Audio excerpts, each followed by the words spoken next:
Hi, my name is Janae Wendell from Sneeda Valley Elementary. I teach 5th grade, and I have a how-to guide on an assessment tool called Edulastic. A teammate of mine showed it to me a few years ago, and since then I've been trying it out more and more and learning about different ways it can be helpful and a good resource. So I'd like to share it with you guys, because I think it's something that can be very helpful, especially with how we do things in Vail.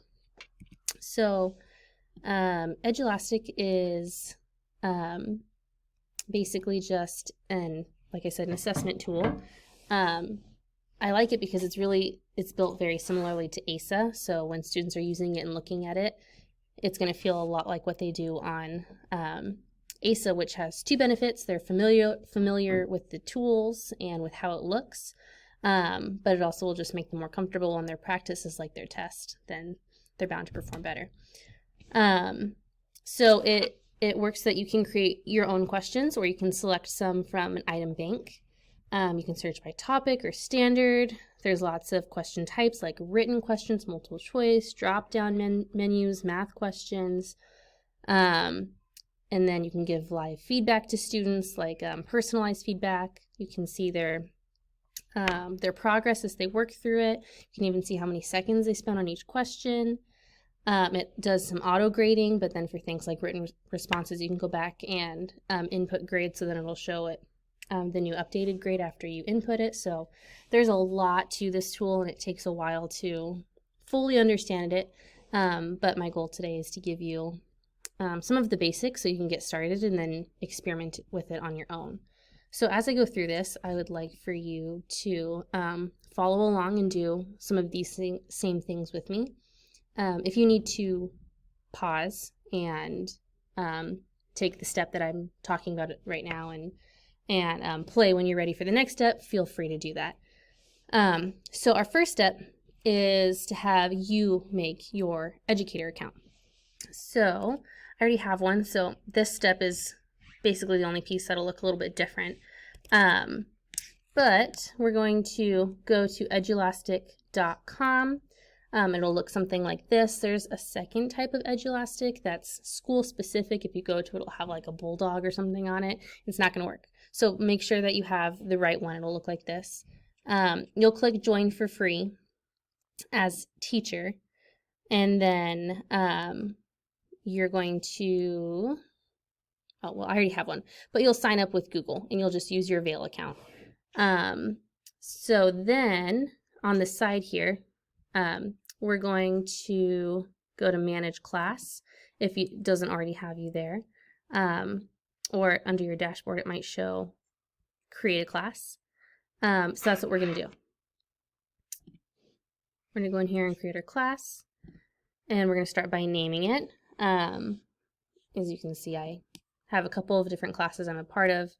As a 5th grade teacher at Sneeda Valley, we have each other's classes. So I usually just call it by my last name and what it's for. But I'm going to call this one practice class. And you can list what subject that it's mainly for you. I teach math and ELA, so I just choose one of them. The grade that it's for, standard sets.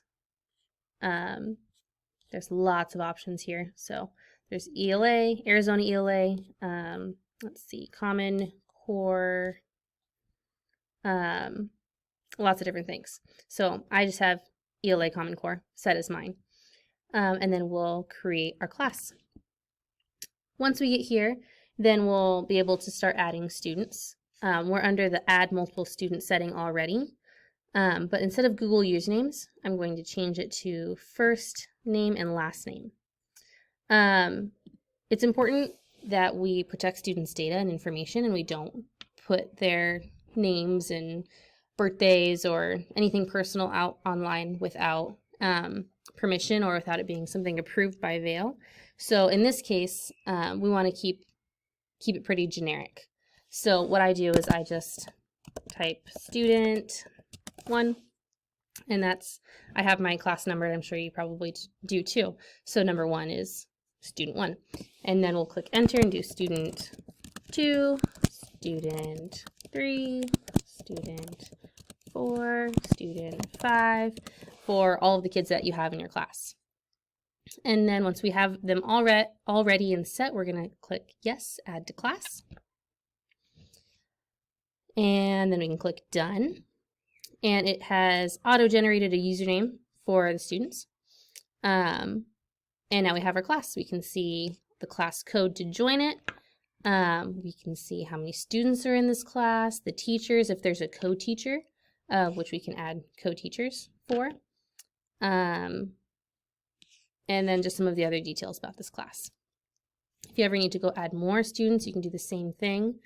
It'll come up starting with individual students first though, which we can't do without, deciding what their username is going to be and their password and everything.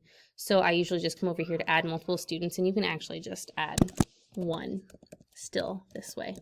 So student 6, oops, let's change that back to first last name. Student 6, and now they're added. We can also remove students this way. We can merge them if we're having trouble with an account or accidentally make an extra one or something like that. We can merge them into one account, which is more helpful when there's already data and information from what they've completed. We can edit information about them. What I use the most here, though, is reset password. To find out their password, we're going to go to print, and it's going to pop up with all of the students with a little sign-in card that has their username and password. So I'll print these and give them to my class so that they can see their username and password and keep track of that. Sometimes they have issues signing in though, and it forces them to reset their password because they've typed it in wrong so many times. So something easy to do is to go to reset password. Select the students you want to do that for. Like if I just want to do it for student 1, I'm going to select them and go to reset password and type in a new password. So sometimes I'll do like Sanita 1. We type that twice. And then once it's reset, oops, well, they got a match. Sanita 1. Then once we hit reset and we refresh their screen, then their password will be good to go and they can sign in. You could also do that for all of the students and reset them to have all the same password, because right now their password is just the class code, which is pretty tricky. Remember, secure but tricky. So feel free to change that. Okay, so now that we have our account and we have our students account, then the way that they sign in is basically the same as you. They're going to go to edulastic.com. They don't need to sign up though, because you've already signed them up. They're just going to log in and use the username and password that you have printed for them. And then it should be good to go. But if you have any problems, I would start by resetting their password. Okay. So if you haven't already, this is a great time to pause the video and go ahead and either make your class or make a sample class so you can test things out with it. So now the next big piece is assigning tests. So we, on Edulastic, basically everything is called a test, but it's, they're just regular assignments. So the way we're going to do that is we can go right here when I'm still in my manage class piece and go to assign test, but what I usually do is come over to this left menu bar and go to test, and it should pop up like this. I have some filters on, so it's showing me some 5th grade ELA Common Core tests right now, and it's starting with ones that I've used before or looked up. So I can search by specific skills or keywords. I can look at just things created by me. I'm going to get rid of some of my filters though, or else it will narrow it down a lot. So these are things that I've created. These are tests that have been shared with me. I'm an author, things that I found and favorited. I haven't messed around with folders before, but I probably should start to get these organized because I have too many on there. But there's tons to search through. So after you find a test, I'm just going to go to the entire library. When we hover over it, we can either assign it right then and there, we can preview it, or under more, we can look at the details of it. on, let's see if this one shows us. On some of them, they'll have clone. I'm not sure why that other one didn't have clone. That just means like duplicate. So we can duplicate the test, and then we'll have options to change out some of the questions. Like if you like the first 4 questions, but the 5th one is just not necessary, not needed for your class, you can get rid of just that one. You can change the wording of it to add in some specific vocabulary. Maybe change the difficulty of it, like if it's a math question, change out some of the numbers. Instead of fractions, you have whole numbers, but still practicing multiplying or something. So clone is where you'd make edits. It's also how you would be able to share it with others. So just like this, it's going to be tricky to share with others. So you're going to need to clone it to be able to send it to like your teammates. But we should start with previewing it and looking to see if we even like it. So this is what it looks like for students when they are taking an Edulastic assignment. You can tell it's a lot like ASA or Performance Matters. They can go down to see all the questions. They can bookmark or flag them. They can use the cross-out tool to, it's going to work for me. There we go. Cross out incorrect answers. They have a scratch pad, magnifying glass, line reader. They can, some of the pre-made tests that are already created for us, they can play them and listen to them. We can do a lot in here. It's just like their test. And then when they get down to question 5, they can submit it and they'll review their options. You can see here if they're gray, they're skipped, they weren't answered yet. And then they'd be able to submit. So if I like that test, then I can go ahead and assign it. I can clone it to share with others. If I go to the details, I can look at each question in here. It's showing it as 1 because all of these questions are attached to one passage. So it says that there's 5 items here. So there's 5 questions for this one passage. And this is how I look at the questions and the answers to check for students. The edit option is not available right now because I'm just looking at the details. I didn't clone it to be able to edit it. So if I want to edit it, I have to clone my own copy. So I'm satisfied with this test. I want to assign it to my class. So I'm going to go over to Assign. And I can select a class that I want to assign it to, like the practice class I just created. Or I can just assign it to a specific student. So I'll still need to select a class. And then maybe I just want it for student 3, 4, and 5 because they need extra practice on the skill, or they finished early and I have this specific assignment for them to work on, or they're in tutoring and I want them to work on it, or something like that. So I'm going to assign it to just those specific students. We can check the date that it becomes available and unavailable to them. And you're welcome to look through some of this extra, these extra settings here. This little yellow symbol shows that that's just a premium option, so that's not available unless you pay for it. I don't pay for it. There's plenty of great material here without paying for it. So unless it becomes something that's very much a part of your teaching process, I don't think it's necessary to pay for this. But feel free to experiment and see what other settings are here. That's basically all that I do. And then we can click Assign, and we should get success to show us that it is good to go. So when students sign into their Edulastic and they go to their menu bar and they look at their assignments, they should see this Otter in the Cove assignment ready for them to begin. You can also just copy this link and share it in Schoology, so they can just go through Schoology to get to this assignment as well and don't have to log into Edulastic. Or go to the Edulastic website the same way. Okay, so now that we have assigned a test, we went through all that. So that assignment that we just assigned to them, that test, we can go to our live class board to see how they're doing. So up here, it says go to live class board. That works great if I assigned it right before they're about to do it. But if maybe you assigned it yesterday after school and now it's time for them to work on it and you want to see how they're doing, then on this menu bar we can go to assignments and look at their assignments. So here I have Otter in the Cove assigned to them. So I can go under actions. I can organize this work into folders, all of their assignments. I can duplicate it. I can preview it. I can just print it. I can release their score so they can see how they did. I can edit it. I can download it. There's lots of options here. But what I usually do is just click on the class, click on the assignment. Right there would show you all the classes that it's assigned to also. So if you're like a middle or high school teacher, you can see all of the classes that have that assignment too.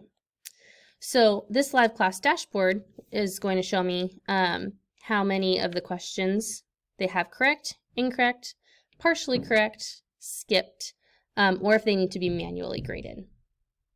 And it shows me all of the students here. So I'm going to go to a different class that has assignments already so that you can see what it looks like when an assignment has been done. So we'll go to, let's see, we'll go to my class and we'll go to this pattern practice that we did. So, ooh, that one's not pretty. Let's go to a different one.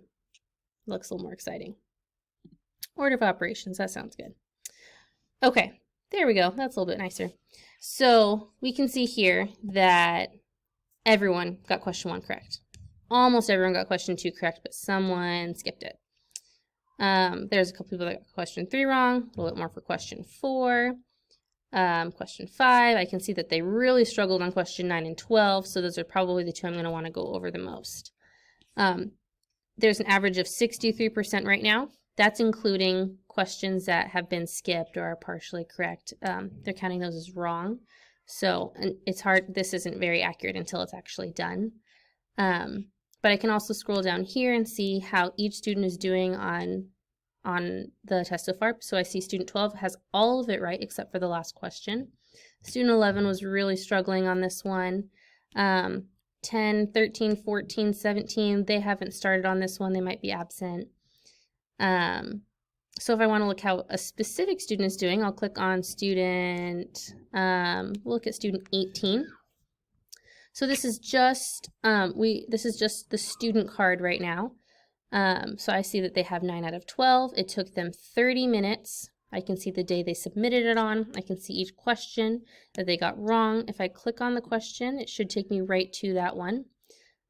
So they got question 4 wrong. So I see the question, the options, their answer, and what the correct answer should have been. So I might click on here and give them some feedback. Good try. Check your work on this one and try again. Or maybe I know that when this question was made, there's a mistake on it and question A or answer A is also correct. So I can go in here and manually change the grade to give them full credit instead also. I can also see here that they spent 172 seconds on it. So some students will click through, we know, on multiple choice questions, just choose an answer and move on. So this is a way to check to see that they really did put some more effort into it. Some tests will have, when they were created, have standards attached to each one. So we could go in here and see a standards-based report. That's not available for this one. I created this one and I did not attach standards to each question. So that's not available on there. So we looked at the card view, the student view. There's also the questions view. This would be to look at just the first question and see how every student did on just the first question. It's not really my favorite way of looking at it because it's a lot to scroll and look through. I usually just will look at the card view and just click on one that I think needs some attention. Okay, so that's our live class dashboard. Oh, one more thing. We can also go up to the 3 little blue dots up here. It's cut out of my screen right now. We can release their score, and that will let them see which ones they got wrong and right and what the right answer should have been. And then we can unassign all students. There's some safety measures in here, to make sure that we really want to do these things. So it's sometimes there's a lot of precautions to make sure we don't make mistakes on here. So if you really did want to unassign all students, you got to type in unassign to make that happen, and then it will let you do that. So don't be too worried about making mistakes because they try to help us avoid that. All right, so after the live class dashboard, we can create our own tests as well. So I do a lot of creating my own tests to meet the needs of my students and to try to find or create questions that are worded similarly to what they're going to see. It can be a little intimidating at first, but don't get discouraged. Just practice it, try it out. It will come to you. So let's try this one together. Hopefully you have your sample or actual class created. Maybe you practiced assigning a test. Now we're going to try creating a test. So let's go back to Edulastic, and I'm going to go to the class that I want to focus on again, which is my practice class. Now that I'm in my practice class, I can go through here to assign a test. I can go onto the left menu bar and go to test. When I'm in here, I'm going to click the new test button. So I always create from scratch. I have not tried creating from a PDF, so if you try and figure it out and find out that it is, the best way to make a test, just let me know and I'll try it out too. But I usually create mine from scratch, and you have to input a name. You can put a short description, which is great for you the following year to look back on and double check to see what it was about.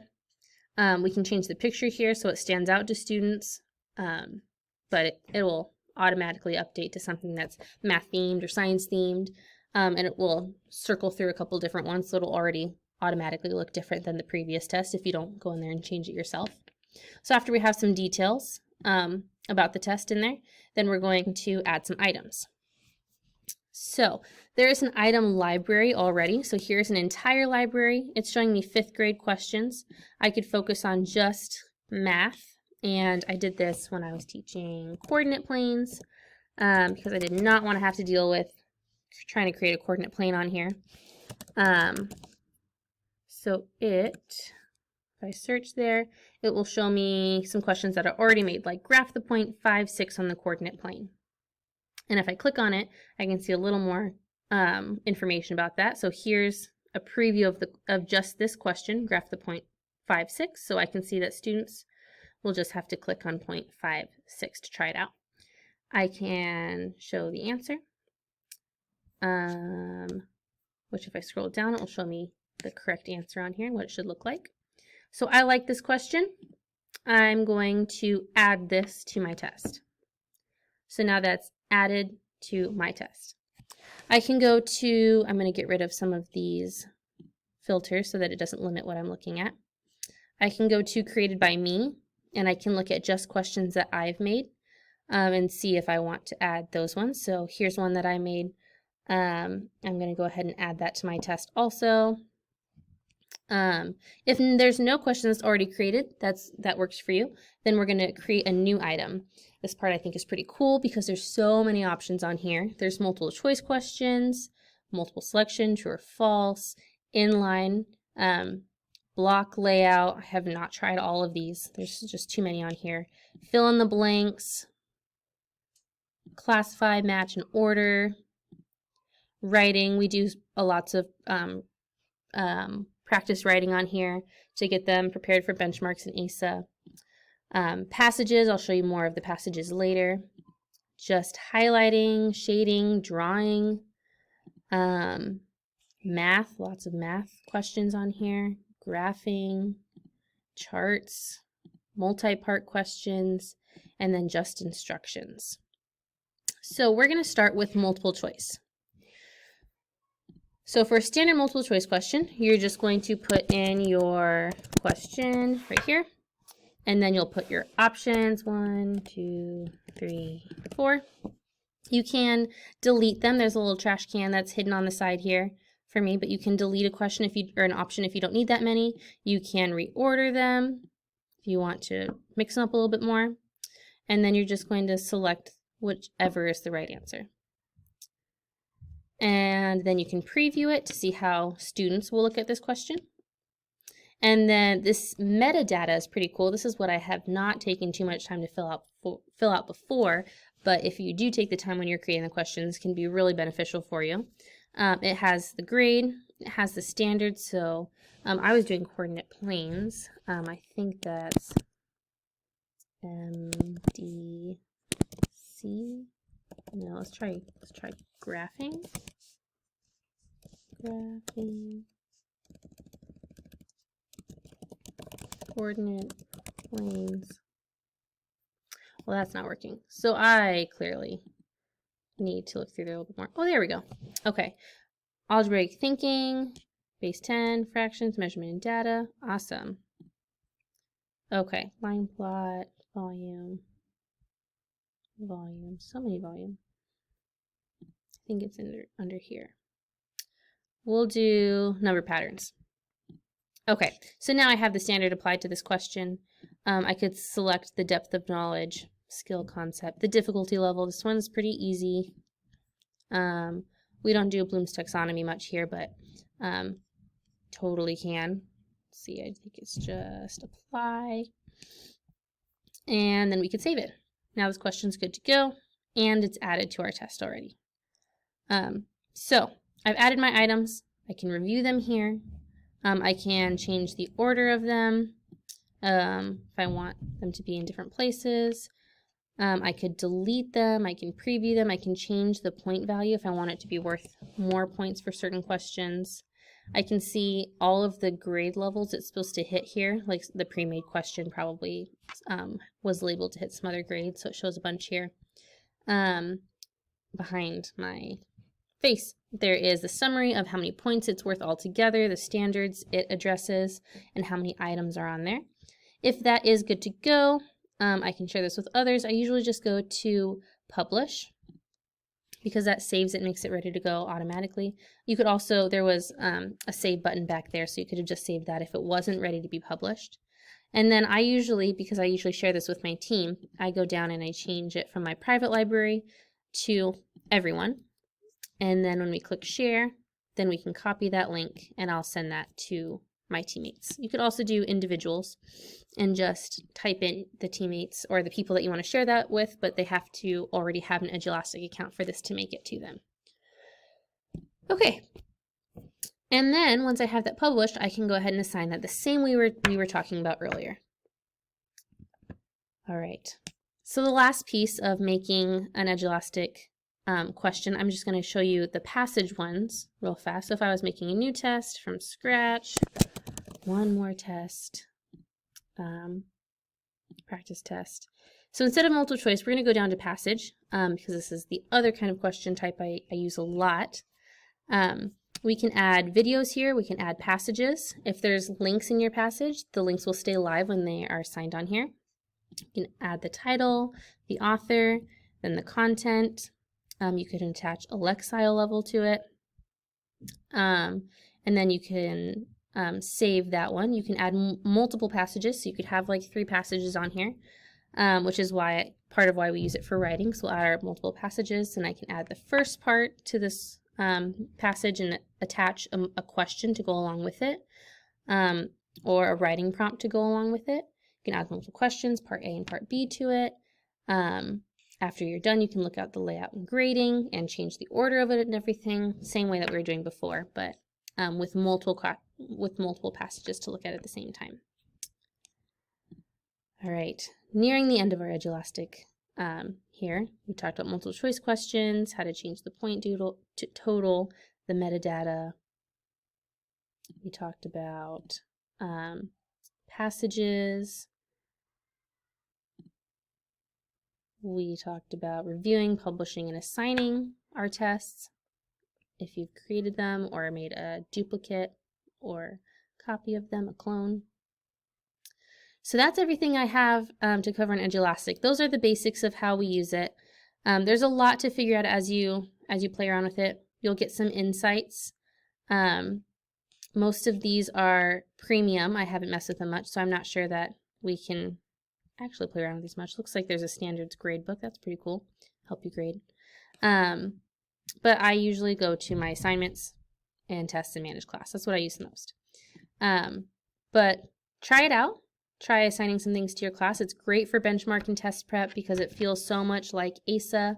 It can be frustrating at first because it's not the most intuitive tool, but it does have a lot in it that can be very helpful for students.